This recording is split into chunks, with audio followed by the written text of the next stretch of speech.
a very, very important issue, and one that's not talked about or brought to the forefront.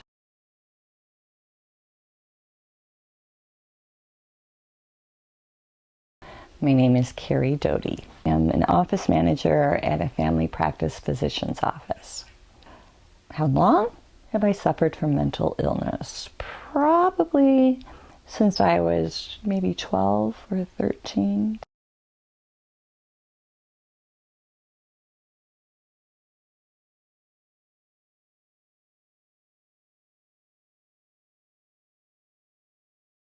When I got into college, I was seen by a really good psychiatrist who just actually finally diagnosed the depression and put me on Prozac. And I was about 19 at the time. And it was effective then. And throughout the years, I've had to try different ones. But usually it has to do with depression and some bipolar issues as well. I've had 2 bouts of chronic pain in my life. One was when I was much younger, and the present illness that I have, it's been going on for about 6 years.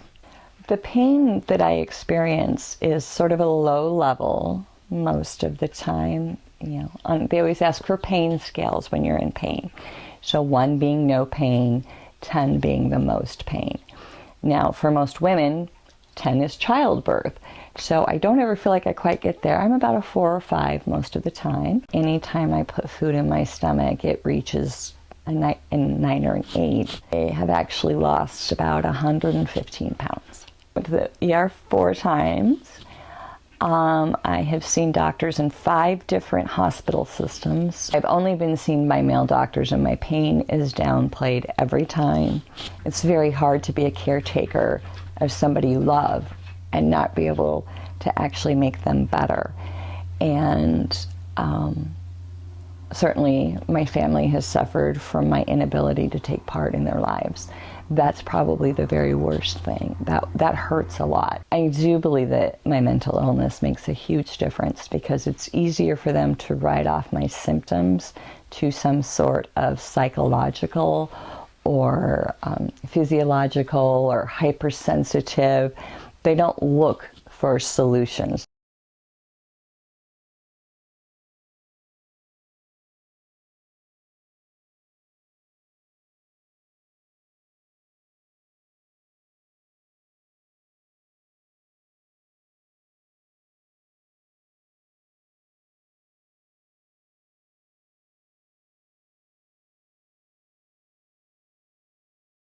Carrie Myers and I have been friends for 23 years. We used to teach together, and that's how we met. And it has been quite an exciting 23 years. I used to say I want to be Carrie when I grow up, because she was always so positive and so energetic and so very much living life. Now, she may come out for a couple hours on a Friday night, but that's about all she can tolerate. And she's just always in pain. There's never a moment of not being in pain, and that wears on your body and wears on your mind, and it makes you just not want to even attempt something because you know it's not going to be great. I've seen her in so much pain and telling me exactly where, and I've seen doctors look at her and just write it off from the very minute. I've seen the notes from the doctors, and it's always, there's nothing to prove this, therefore it's in your head. I believe that there are some doctors who take her seriously, but when the evidence comes up as a negative, their first thought is, it's in your head. And it's every doc. It's either in your head or you're seeking drugs. And you want pain relief. Well, of course you want pain relief if you're in chronic pain. But it's not the drugs you're seeking, it's an answer you're seeking. And the answer isn't going to come if they've already thought this is just in your head. I myself am married to a physician, and I also have my own issues. And I've seen people tell me that it's all in my head. And while it may be at some level, because the brain could do amazing things, I don't think that is the first response one should have. The question is really about, is there discrimination of some kind against patients who have mental health disorders? And I'm afraid to say the answer is very much so. So this is true across medicine and across professions, that is, amongst doctors, amongst nurses, and others.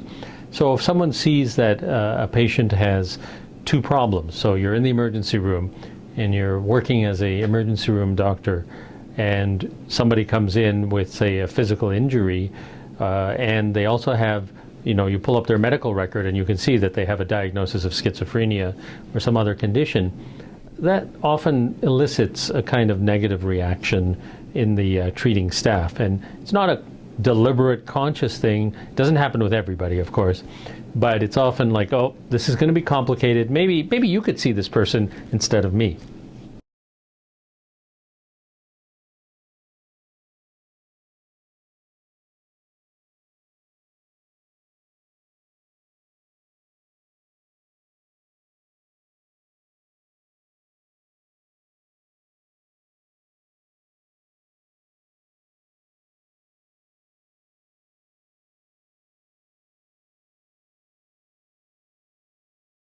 Should doctors and nurses receive more training about mental health, especially if they're not in the mental health field? Absolutely. One thing that people forget is that you can be a professional, but you're a human being. So sometimes mental health problems are scary. What I think research has shown is that it's not so much kind of reading about it or thinking about it or even just talking about it. Talking about it is necessary. It's actually interacting with someone who has that health problem and realizing they're just another human being and they're not scary or weird. And so as long as the active anti-bias training has elements of contact with the person who has, quote, the condition, then it can work. But if it's mostly just going to a lecture on it and watch out guys for this problem, you may be biased, that's not as effective. I think that education is one thing, but I think mental illness is something that is very personal, and I think it's very personal individually and by families. I grew up in a family that had mental illness. I understand that it doesn't make you less of a person, it's just something that you have that makes you different. And if you had high cholesterol or if you had a heart attack, there's plenty of medicine out there and it's easy to go grab it and say fix this, but we don't know what's causing some of the mental illnesses. We don't know if it's a brain chemical issue, if it is a psyche issue. We don't know. It has to do with so much. They just don't have enough research on it. And I think a lot of doctors, unless you've been touched by it personally, I think it's hard for you to really understand the pain. Because when you've got somebody with severe depression, it's so hard to step back and empathize and say, if you haven't experienced it, to say, gosh, I know how they're feeling.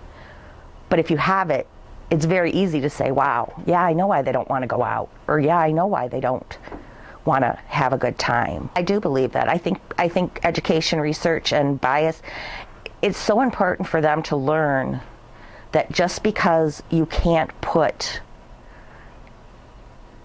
a diagnosis that's already known and attach it to somebody's illness, it doesn't mean it's not real. And I think a lot of times when they can't find that evidence, they assume it's not real. Or better yet, they don't know what to do with it, so they brush it under the rug. Do you believe increased education about mental illness should be taught to doctors and nurses no matter their specialty? Yes, I'm actually really a proponent of that and would like to actually do something about that because I think it's very detrimental. Do you believe anti-bias training for those in the medical field about mental illness would help people like you? Yes, most definitely. I think it would help them to see people as people. Doctors have, I think, a misunderstanding about mental illness. It's a very, very important issue and one that's not talked about or brought to the forefront.